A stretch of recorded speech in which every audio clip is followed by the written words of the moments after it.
حضرت ابو ہریرہ اور حضرت ابو سعید خدری رضی اللہ تعالیٰ عنہ سے روایت ہے کہ حضور اکرم صلی اللہ علیہ وآلہ وسلم نے فرمایا کہ جب کوئی بندہ ان 5 کلمات میں سے ایک کو کہتا ہے تو اللہ تبارک و تعالیٰ فرماتا ہے میرے بندے نے سچ کہا ہے، اس پر موت کی سختی نہیں ہوگی۔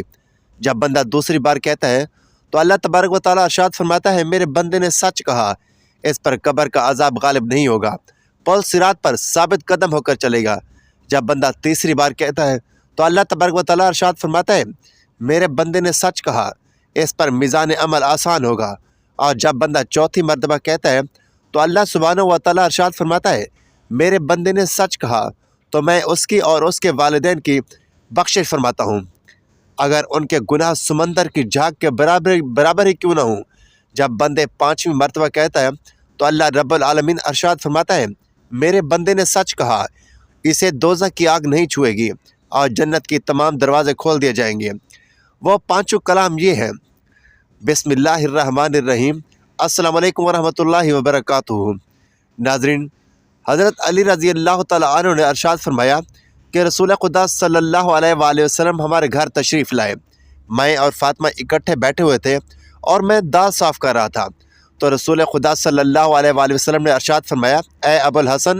میں نے کہا جی یا رسول اللہ صلی اللہ علیہ وآلہ وسلم۔ آپ نے فرمایا میری بات غور سے سنو، میں حکم خدا کے علاوہ کچھ نہیں کہتا۔ آپ نے فرمایا جو مرد اپنی بیوی کے گھریلو کاموں میں مدد کرتا ہے تو اللہ تبارک و تعالیٰ اس مرد کے جسم کے ہر بال کے بدلے 1 سال کی عبادت کا ثواب لکھ دیتا ہے کہ جس نے دن کے روزہ رکھے اور رات کی نماز میں مشغول رہا۔ امیر المومنین حضرت عثمان غنی رضی اللہ تعالیٰ عنہ فرماتے ہیں جب مرنے والے آدمی کی موت کا وقت قریب آ جائے تو اسے کلمہ شہادت یعنی لا الہ الا اللہ کی تلقین کیا کرو، کیونکہ اگر موت کے وقت کسی آدمی کا خاتمہ اس کلمہ پر ہو تو یہ کلمہ اس کے لیے جنت میں جانے کا ذریعہ راہ ہے۔ امیر المومنین حضرت عمر فاروق رضی اللہ تعالیٰ عنہ فرماتے ہیں اپنے مرنے والوں کے پاس جایا کرو اور ان کو نصیحت کرو، کیونکہ وہ جو کچھ دیکھتے ہیں وہ تمہیں نظر نہیں آتا، اور ان کو لا الہ الا اللہ پڑھنے کی تلقین کرو۔ حضرت ابو ہریرہ رضی اللہ تعالیٰ عنہ فرماتے ہیں کہ میں نے رسول خدا صلی اللہ علیہ وآلہ وسلم کو فرماتے ہوئے سنا ہے کہ ایک مرنے والے آدمی کے پاس ملک الموت آیا اور اس نے اس کے دل میں غور سے دیکھا، لیکن ملک الموت کو اس کے دل میں کوئی چیز نظر نہ آئی۔ پھر ملک الموت نے اس کے جبڑوں کو کھولا تو اس کی زبان کا کنارہ تالوں کے ساتھ لگا ہوا پایا اور وہ لا الہ الا اللہ پڑھ رہا تھا۔ چنانچہ اس آدمی کی اس کلمہ اخلاص کے سبب مغفرت ہوگی۔ کلمہ کی تلقین کرنے والے آدمی کو چاہیے کہ تلقین کرنے میں سختی اور زیادہ اصرار نہ کرے، کیونکہ بعض اوقات مریض کی زبان نہیں بول سکتی اور اس کے لیے زبان سے لفظ نکالنا مشکل ہو جاتا ہے، جس کا نتیجہ یہ نکلتا ہے کہ وہ تلقین کو بوجھ سمجھنے لگتا ہے اور نعوذ باللہ کلمہ طیبہ سے نفرت کرنے لگتا ہے، اور اس صورت میں یہ خدشہ ہوتا ہے کہ یہی بات اس کے سوء خاتمہ کا سبب نہ بن جائے۔ اس کلمہ کا معنی یہ ہے کہ آدمی کو اس حال میں موت آئے کہ اس کے دل میں اللہ تعالیٰ کے سوا کچھ نہ ہو۔ جب اس واحد حق ذات کے سوا اس کا کوئی مطلوب باقی نہیں رہے گا تو اس کا موت کے ذریعے اپنے محبوب کی طرف آنا اس کے حق میں انتہا درجے کی نعمت ہوگا۔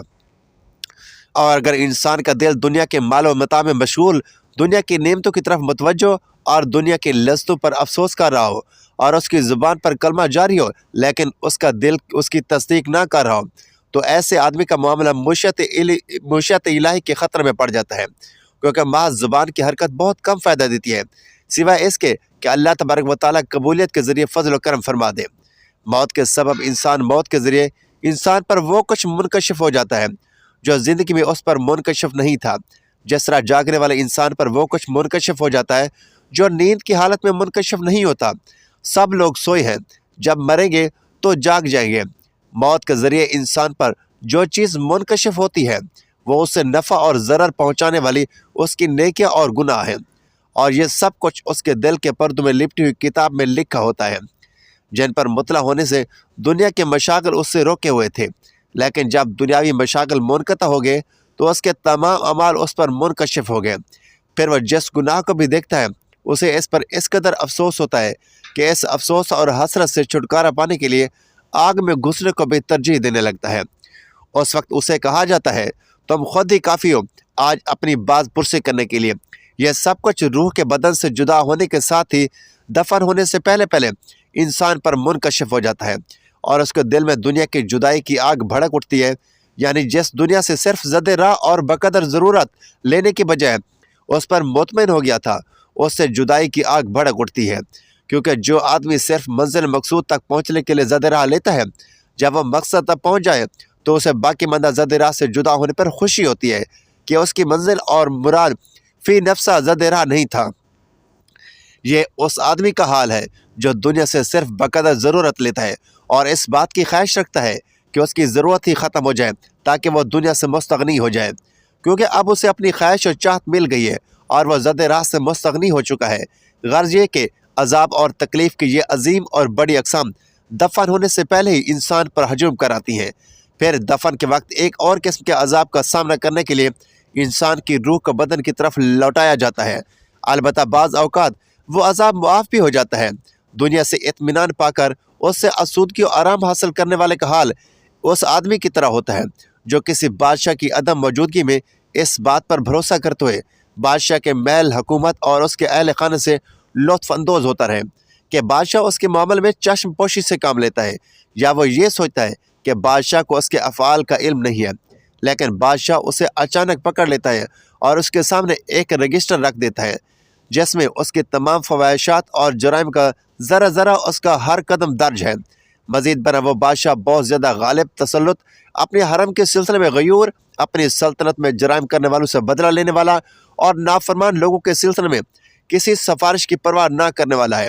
اب تم اس گرفتار ہونے والے آدمی کے متعلق غور و فکر کرو۔ اس پر بادشاہ کا عذاب نازل ہونے سے پہلے خوف، خجالت، حیا، افسوس اور ندامت کی وجہ سے اس مجرم کی کیا حالت ہوگی۔ غرض یہ کہ ایک فاسق و فاجر انسان کی عذاب قبر کے نزول سے پہلے یہی حالت ہوتی ہے جو دنیا سے دھوکہ کھانے والے اور اس سے اطمینان حاصل کرنے والا ہے، بلکہ موت کے وقت ہی اس کی حالت اس طرح ہو جاتی ہے۔ ہم ایسی حالت سے اللہ تعالیٰ کی پناہ مانگتے ہیں، کیونکہ رسوائی، فضیحت اور پردہ دری ہر اس عذاب سے بڑا عذاب ہے جو مار پیٹ اور زخم و ہتھیار وغیرہ کے ذریعے بدن پر آتا ہے۔ ایک حدیث پاک میں ہے کہ حضور اقدس صلی اللہ علیہ وآلہ وسلم سے مروی ہے، آپ صلی اللہ علیہ وآلہ وسلم نے فرمایا کہ جب اللہ تعالیٰ کسی بندے سے راضی ہو تو اللہ تعالیٰ فرماتا ہے، اے مالک الموت، فلاں آدمی کے پاس جاؤ اور اس کی روح میرے پاس لاؤ تاکہ میں اسے راحت عطا کروں۔ میرے لیے اس کا یہی عمل کافی ہے کہ میں نے اسے آزمایا ہے اور اسے اسی طرح پایا ہے جس طرح میں چاہتا ہوں۔ چنانچہ مالک الموت 500 فرشتوں کے ہمراہ اس آدمی کے پاس اترتے ہیں اور ان کے پاس خوشبودار پودوں کی ٹہنیاں اور زعفران کی جڑیں ہوتی ہیں، اور ان میں سے ہر ایک فرشتہ اسے ایک نئی خوشخبری سناتا ہے، اور فرشتے اس کی روح کے نکلتے وقت 2 صفوں میں است کھڑے ہو جاتے ہیں اور ان کے پاس پھولوں کے گلدستے ہوتے ہیں۔ جب ابلیس ان فرشتوں کی طرف دیکھتا ہے تو وہ اپنے دونوں ہاتھ اپنے سر پر رکھ کر چیخنے لگتا ہے۔ راوی فرماتے ہیں، شیطان کے لشکر اس سے پوچھتے ہیں، یہ اے ہمارے سردار، آپ کو کیا ہوا؟ وہ کہتا ہے، کیا تمہیں نظر نہیں آتا کہ اس بندے کو کتنی عزت و تکریم دی گئی ہے؟ تم کہاں مر گئے تھے؟ وہ کہتا ہے کہ ہم نے اس پر بہت کوشش کی ہے لیکن یہ محفوظ و معصوم تھا، اللہ تعالیٰ کی مہربانی کے سبب یہ ہم سے بچ گیا۔ حضرت اسماعیل علیہ السلام لڑکپن کی عمر کو پہنچے تو انہوں نے بنو جرہم سے عربی زبان سیکھی۔ حضرت اسماعیل علیہ السلام کی یہ عادات و خصائل کے لحاظ سے بڑے نفیس اور حیران کن نظر آئے تو انہوں نے اپنی لڑکی کا ان سے نکاح کر دیا۔ اس کے بعد حضرت اسماعیل علیہ السلام کی والدہ محترمہ کا انتقال ہو گیا۔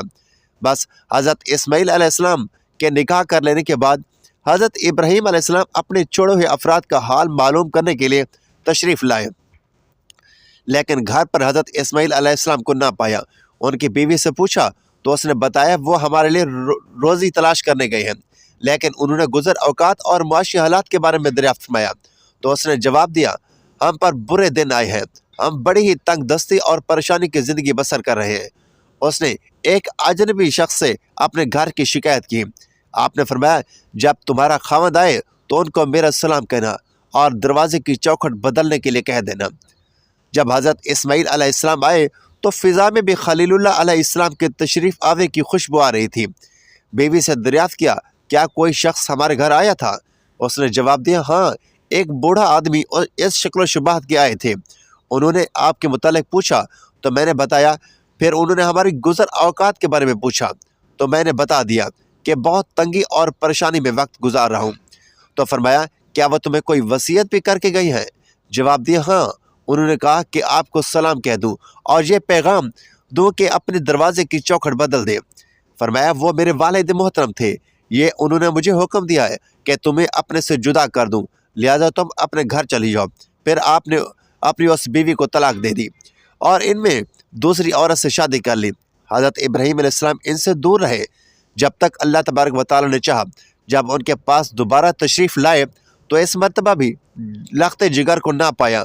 ان کی اہلیہ محترمہ سے پوچھا تو اس نے بتایا کہ وہ ہمارے لیے روزی تلاش کرنے گئے ہیں، دریافت کیا تمہارا حال کیسا ہے، اور ان کے معیشت اور دیگر حالات دریافت فرمائے۔ جواب دیا ہم بخیر و خوبی آرام سے وقت گزار رہے ہیں، اور اس پر اللہ تعالیٰ کی حمد و ثنا بیان کی۔ دریافت فرمایا تمہاری غذا کیا ہے؟ جواب دیا گوشت۔ پوچھا پیتے کیا ہو؟ جواب دیا پانی۔ کہنے لگے اے اللہ انہیں گوشت اور پانی میں برکت عطا فرما۔ حضور اقدس صلی اللہ علیہ وآلہ وسلم نے ارشاد فرمایا ان دنوں وہاں غلہ نہیں ہوتا تھا، اگر ہوتا تو آپ ان کے لیے اس میں برکت کی دعا کر دیتے۔ پھر فرمایا ان دونوں چیزوں پر مکہ مکرمہ کے سوا اور کسی جگہ گزارا نہیں کیا جا سکتا۔ حضرت ابراہیم علیہ السلام نے فرمایا جب تمہارے شوہر آئیں تو انہیں میرا سلام کہہ دینا اور میرا حکم پہنچانا کہ اپنے گھر کی چوکھٹ برقرار رکھیں۔ جب حضرت اسماعیل علیہ السلام آئے تو دریافت فرمایا کیا کوئی شخص آیا تھا؟ بیوی نے آپ کو جواب دیا ہاں ایک خوبصورت اور خوبصیرت بزرگ تشریف لائے تھے۔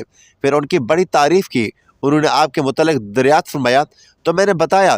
پھر انہوں نے ہماری گزر اوقات کے بارے میں سوال کیا تو میں نے عرض کیا ہم بڑے خیر و خوبی کے ساتھ وقت گزار رہے ہیں۔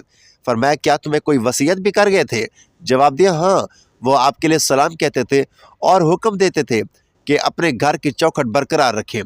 فرمایا وہ میرے والد محترم تھے اور چوکھٹ تم ہو، گویا انہوں نے مجھے حکم دیا ہے کہ تمہیں اپنی زوجیت میں برقرار رکھوں۔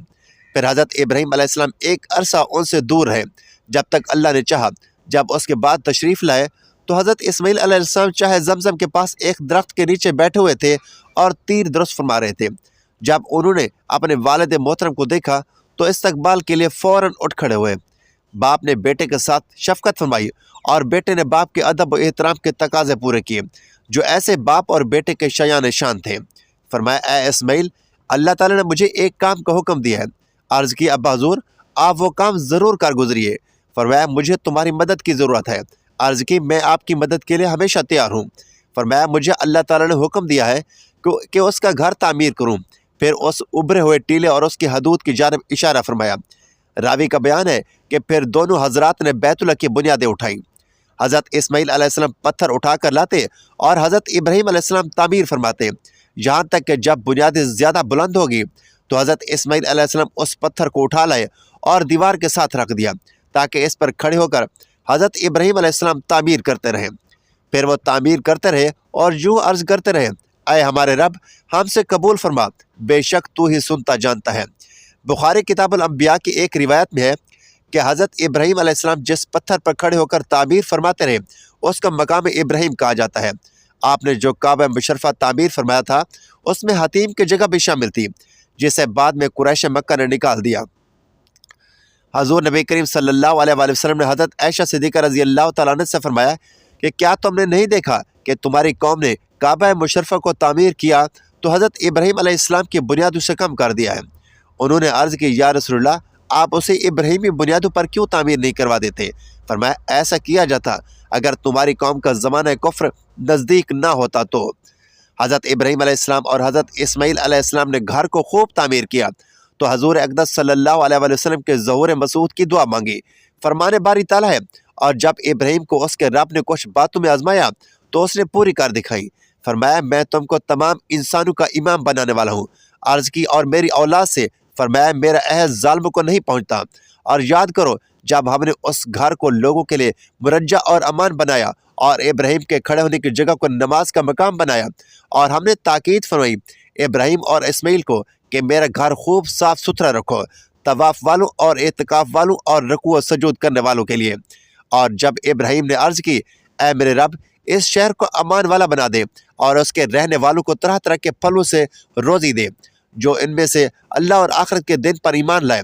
فرمایا اور جو کافر ہوا تھوڑا برتنے کو اسے بھی دوں گا، پھر اسے عذاب دوزخ کی طرف مجبور کر دوں گا اور وہ بہت بری جگہ ہے پلٹنے کی۔ اور جب اٹھاتا تھا ابراہیم اس گھر کی بنیادیں اور اسماعیل یہ کہتے ہوئے اے رب ہمارے ہاں سے قبول فرما، بے شک تو ہی سنتا جانتا ہے۔ اے ہمارے رب، ہمیں اپنے حضور گردن رکھنے والا اور ہماری اولاد میں سے ایک امت تیری فرما بردار رہے، اور ہمیں ہماری عبادت کے قاعدے بتا، اور ہم پر اپنی رحمت کے ساتھ رجوع فرما، بے شک تو ہی توبہ قبول کرنے والا مہربان ہے۔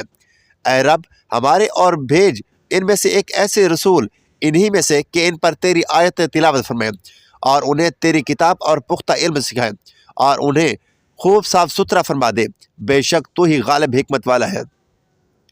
حضرت ابو ہریرہ اور حضرت ابو سعید خدری رضی اللہ تعالیٰ عنہ سے روایت ہے کہ حضور اکرم صلی اللہ علیہ وآلہ وسلم نے فرمایا، جب کوئی بندہ کہتا ہے لا الہ الا اللہ واللہ اکبر، اللہ کے سوا کوئی معبود نہیں اور اللہ بہت بڑا ہے، تو اللہ تعالیٰ فرماتا ہے میرے بندے نے یہ سچ کہا، میرے سوا کوئی معبود نہیں اور میں ہی سب سے بڑا ہوں، اس پر موت کی سختی نہیں ہوگی۔ پھر جب بندہ کہتا ہے لا الہ الا اللہ وحد اللہ، اللہ وحد جگتا کے علاوہ کوئی معبود نہیں، تو اللہ تعالیٰ ارشاد فرماتا ہے میرے بندے نے سچ کہا، میرے سوا کوئی معبود نہیں اور میں یکتا و تنہا ہوں، اس پر قبر کا عذاب غالب نہیں ہوگا اور پل صراط پر سے ثابت قدم ہو کر چلے گا۔ جب بندہ کہتا ہے لا الہ الا اللہ لا شریک لہ، اللہ کے سوا کوئی معبود نہیں اور اس کا شریک نہیں، تو اللہ تبارک و تعالیٰ ارشاد فرماتا ہے میرے بندے نے سچ کہا، میرے سوا کوئی معبود نہیں اور نہ کوئی میرا شریک ہے، اس پر میزان عمل آسان ہوگا۔ اور جب بندہ کہتا ہے لا الہ الا اللہ لہ الملک و لہ الحمد، اللہ کے سوا کوئی معبود نہیں، ساری بادشاہت اسی کی ہے اور تمام تعریفیں اسی کے لیے ہیں، تو اللہ تعالیٰ ارشاد فرماتا ہے میرے بندے نے سچ کہا، میرے سوا کوئی معبود نہیں اور میری ہی بادشاہت ہے اور میرے ہی لیے تمام تعریف ہے، تو پھر میں اس کی اور اس کے والدین کی بخشش فرما دیتا ہوں، اگر ان کے گناہ سمندر کی جھاگ کے برابر کیوں نہ ہوں۔ جب بندہ کہتا ہے لا الہ الا اللہ ولا حول ولا قوت الا باللہ، اللہ کے سوا کوئی معبود نہیں، برائی سے روکنے کی صلاحیت اور بھلائی کرنے کی طاقت اللہ ہی سے ملتی ہے، اللہ تعالیٰ ارشاد فرماتا ہے میرے بندے نے سچ کہا، میرے سوا کوئی معبود نہیں، کوئی برائی سے روکنے کی صلاحیت اور بھلائی کرنے کی طاقت صرف مجھ ہی سے ملتی ہے۔ جس شخص کو موت کے وقت ان تسبیحات کی توفیق نصیب ہوئی، اسے دوزخ کی آگ نہیں چھوئے گی اور جنت کے دروازے کھول دیے جائیں گے۔ ایک دن پیغمبر اکرم صلی اللہ علیہ وآلہ وسلم صحابہ کرام رضی اللہ تعالیٰ عنہ سے ارشاد فرما رہے تھے کہ پانی ہمیشہ دیکھ کر پینا چاہیے۔ ایک یہودی اس وقت وہاں موجود تھا، اس نے بھی یہ ارشاد مبارک سن لیا۔ اپنے گھر میں رات کو جب پانی پینے لگا تو بیوی سے بولا چراغ لے آؤ۔ بیوی چراغ لے تو روشنی میں دیکھا کہ پانی کے پیالے کی تہ میں ایک سیاہ بچھو تھا۔ صبح دربار رسالت میں آپ صلی اللہ علیہ وآلہ وسلم میں حاضر ہو کر بولا آپ کی ایک سنت پر عمل کرنے سے جان کی حفاظت ہوگی۔ اسی وقت کلمہ پڑھا اور مسلمان ہو گیا۔ قرآن مجید میں جتنی بھی قوموں کی تباہی کا ذکر ہے، ان میں سے ایک بھی قوم کی تباہی کی وجہ روزہ حج زکوٰۃ چھوڑنا نہیں تھی، بلکہ کم تولنا، رشوت خوری، انصاف نہ کرنا، کسی کا حق کھانا، ملاوٹ کرنا، کسی کو ناحق قتل کرنا تھا۔ معاملہ حقوق العباد کا تھا۔ ناظرین، اللہ تبارک و تعالیٰ سے دعا ہے کہ اللہ تعالیٰ ہمیں حضور نبی کریم صلی اللہ علیہ وسلم کے نقش قدم پر چلنے کی توفیق عطا فرمائے اور ہمارا خاتمہ ایمان پر فرمائے، آمین یا رب العالمین۔